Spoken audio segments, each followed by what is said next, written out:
이렇게 만들어진 체다에다가 다시 녹이고 색소를 첨가한 다음에 슬라이스 모양으로 다시 펼쳐서 경화제를 넣어서 굳힌 게 여러분이 알고 계시는 비닐 뜯어서 먹는 프로세스드 치즈. 그게 바로 천연 치즈가 아닌 가공 치즈라고 하는 거고요.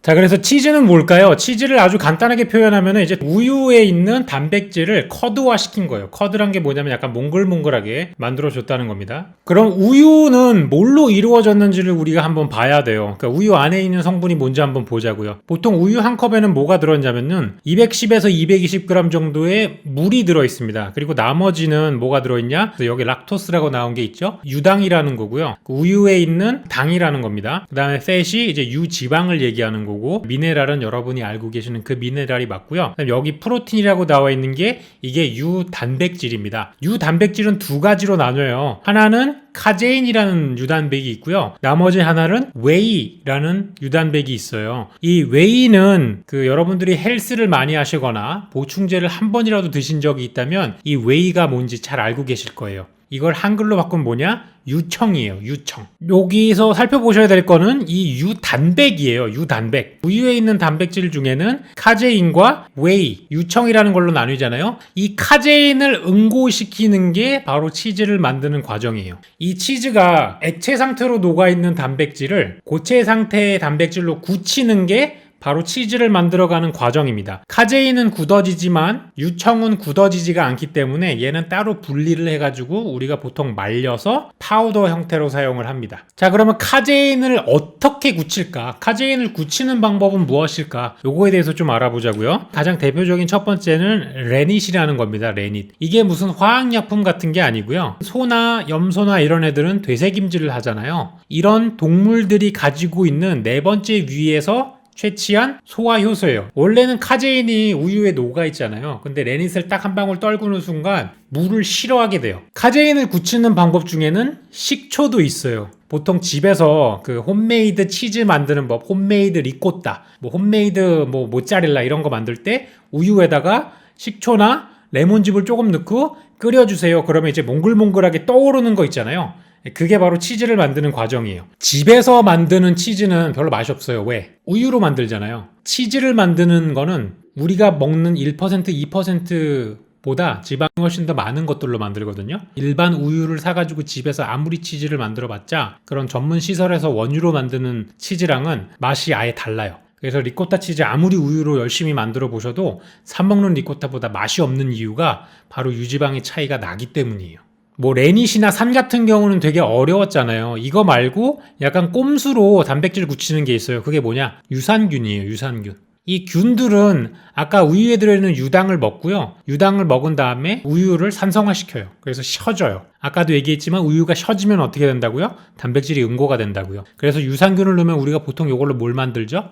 요거트. 결국은 우유 안에 들어있는 여러 가지 속성 중에 우유 단백질을 굳히는 게 치즈를 만드는 과정이고요. 굳지 않은 부분을 걸러내가지고 그 국물들을 다 짜내고 남은 덩어리들을 뭉친 게 치즈다. 그 기본 치즈를 만들어서 이걸 어떻게 발효 과정을 갖추느냐, 어떻게 후처리를 하느냐에 따라서 치즈 종류가 다 바뀌어요. 그러면 처리하는 방식에 따라 가지고 치즈가 어떻게 나눠지느냐? 프레시 치즈가 뭐냐? 우리가 처음에 치즈를 만드는 과정을 거치고 아무것도 안 하면 그게 프레시 치즈예요. 그냥 우유에다가 우유를 굳히는 그런 판이라던가 르넷 같은 걸 넣어준 다음에 굳히는 걸로 끝나는 애들. 아주 대표적인 애가 리코타 치즈나 마스카포네 치즈 같은 거예요. 얘네 같은 경우는 치즈 중에서 가장 맛이 순해요. 요렇게 만든 프레시 치즈는요, 치즈를 잘 못 드시는 분이나 되게 꾸릿꾸릿한 냄새 싫어하시는 분들도 맛있게 드실 수 있어요. 마스카포네는 어디다 쓰냐면 여러분이 알고 계시는 그 티라미수에 들어가는 재료로 가장 많이 알려져 있고요. 리코타 치즈 같은 거는 한때 리코타 치즈 샐러드 붐이 일어난 적이 있잖아요. 그런 데에 사용돼가지고 실제로 샐러드 같은 데에도 굉장히 많이 쓰이는 그런 게 바로 프레시 치즈예요. 두 번째는 파스타 필라타 치즈란 건데 이게 좀 이름이 복잡해 보이는데요. 이 파스타 파스타 필라타에서 파스타가 이제 반죽이란 얘기고요. 필라타가 이제 실처럼 찢어진다는 얘기예요. 기본적인 치즈를 만든 다음에요. 이거를 뜨거운 물에 넣고 계속 탄성을 줘요. 반죽을 해가지고 뭉쳐주고 늘려주고 뭉쳐주고 늘려주면은 얘네가 쫀득쫀득해지거든요. 요렇게 해서 만든 치즈가 뭐냐? 모짜렐라랑 브라타 같은 게 있어요. 모짜렐라 만드는 다큐멘터리 같은 거 보시는 분들은요, 처음에 물소젖으로 치즈를 만든 다음에요, 국물 같은 데에다가 계속 넣고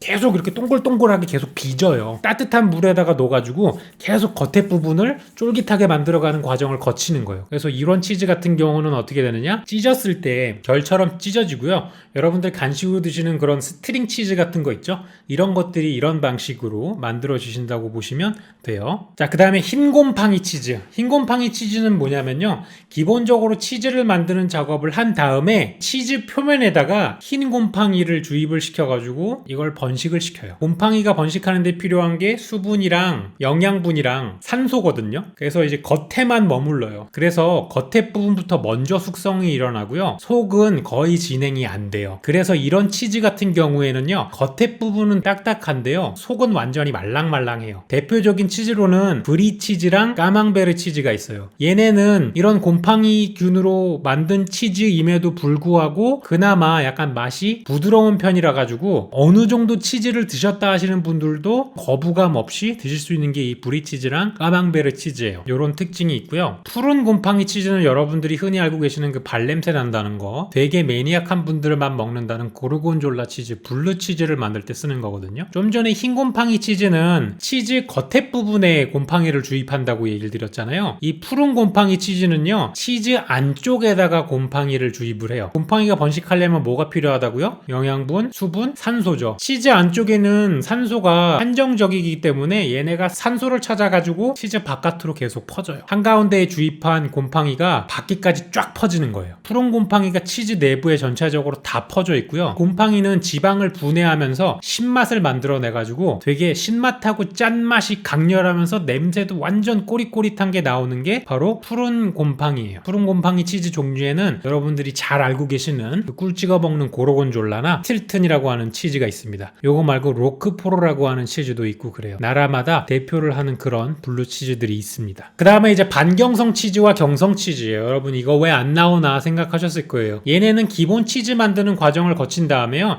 이렇게 쭉 짜부를 시켜가지고 쭉 압착을 해가지고 수분을 빼버려요. 그 다음에 요거를 숙성을 시키는 거예요. 그래서 수분이 빠지기 때문에 치즈 자체가 뭐 쫀득쫀득하거나 말랑말랑하거나 그런 게 없고요. 치즈 자체가 단단해져요. 저 경성이란 게 단단해지는 과정이라는 얘기를 하는 거거든요. 되게 무게감 있고 딱딱한 치즈가 돼요. 여러분이 잘 알고 계시는 게 가장 흔히 먹는 체다 치즈나 파르마잔 레지아노, 이런 게 이 반경성, 경성 치즈 종류 중에 하나예요. 여러분 왼쪽에 지금 체다 치즈가 주황색이 아니라 가지고 실망하셨죠? 여러분이 알고 계신 그 주황색 체다 치즈는요, 천연 치즈가 아니고 가공 치즈예요. 이렇게 만들어진 체다에다가 다시 녹이고 색소를 첨가한 다음에 슬라이스 모양으로 다시 펼쳐서 경화제를 넣어서 굳힌 게 여러분이 알고 계시는 비닐 뜯어서 먹는 프로세스드 치즈. 그게 바로 천연 치즈가 아닌 가공 치즈라고 하는 거고요. 가공 체다 치즈는 처음에 주황색을 넣어가지고 만들기 시작한 게 마케팅 포인트가 되면서 주황색을 가진 거고요. 오랫동안 숙성시킨 체다 치즈는 원래 노란색입니다. 자, 그 다음에는 여러분들이 잘 모르시는 치즈 중에 워시드 치즈란 게 있습니다.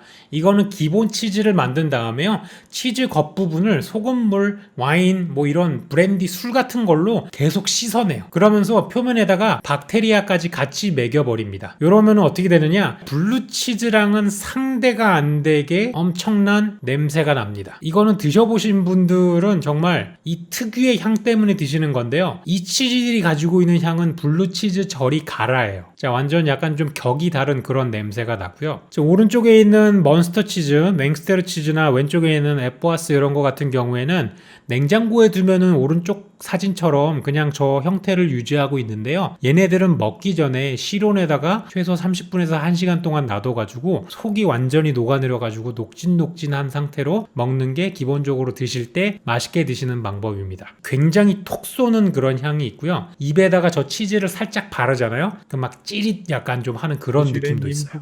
혹시나 어디 가셔가지고 드시게 되면은, 아, 나 이거 알아, 이거 워시드 샌드 치즈야 이러면은 약간 교양맨 다시 보는 걸 약간 이런 거 하실 수 있으니까 기억해 두시고요. 그리고 한국에서 가장 구하기가 어려우면서도 잘 알려지지 않은 게 이제 염소젓 치즈인데요. 여러분, 치즈의 시작은 우유로 만든 치즈가 아니라 염소젓으로 만든 치즈가 더 먼저 만들어졌습니다. 그래서 우유로 만든 치즈보다 훨씬 더 먼저부터 만들어지던 게 이 염소젓으로 만든 치즈예요. 숙성한 지 얼마 안 됐을 때는 굉장히 신맛이 나는데 숙성이 되고 나면은요, 저 안에 있는 하얀 치즈 부분은요 진짜 부드러우면서 입속에서 별다른 냄새가 없는데요, 저 겉에 부분에 있는 게 치즈의 향을 확 줘버려요. 그래가지고 되게 겉과 속이 다른 치즈고, 염소젓 치즈도 빠지면은 요것도 헤어날 수 없을 정도로 굉장히 식감이 좋습니다. 그래가지고 이 염소젓 치즈 좋아하시는 매니아 분들은 그런 특성 때문에 먹습니다. 요 염소젓 치즈 중에 뭐 페타 치즈 이런 것도 있고요. 요거 중에 유명한 거는 발랑샤나 셀시르시에르라는 게 있는데, 겉에 지금 까만색 부분으로 돼 있잖아요. 저거는 어떤 곰팡이나 그런 게 아니고요, 치즈의 모양을 잡는 과정에 겉에 부분에 숯가루를 묻히는 겁니다. 숯가루 때문에 저런 까만색 색깔을 가지고 있는 게 일부 염소젓 치즈들의 특징이에요. 저 까만 거는 뭐가 잘못된 게 아니라 숯가루를 발라가지고 특징을 준 그런 부분입니다. 오늘은 전반적으로 치즈를 어떻게 만드는가에 대한 정보를 드렸고요. 그리고 치즈의 후처리 방식과 재료에 따라 가지고 어떤 형태로 변형되는지 좀 알려드렸어요. 다음 시간에는 제가 프레시 치즈 중에서 다양한 종류의 프레시 치즈를 알려드리면서 실제 어떤 음식을 쓰고 있는지, 어떤 음식에 쓰면 좋은지, 얘네들이 각자 가진 맛의 특성은 어떤 건지 이런 걸 알려드리는 시간을 가져보도록 하겠습니다. 그래서 오늘 제가 준비한 치즈 컨텐츠는 여기까지고요. 제가 드린 정보가 여러분들이 친구분들과 대화를 하거나 술자리에서 좋은 이런 얘기거리가 됐으면 하는 마음에서 이런 정보를 만들어 봤습니다. 그래서 오늘도 긴 영상 시청해 주셔서 감사하고요. 다음에도 새로운 정보들로 다시 찾아오도록 하겠습니다.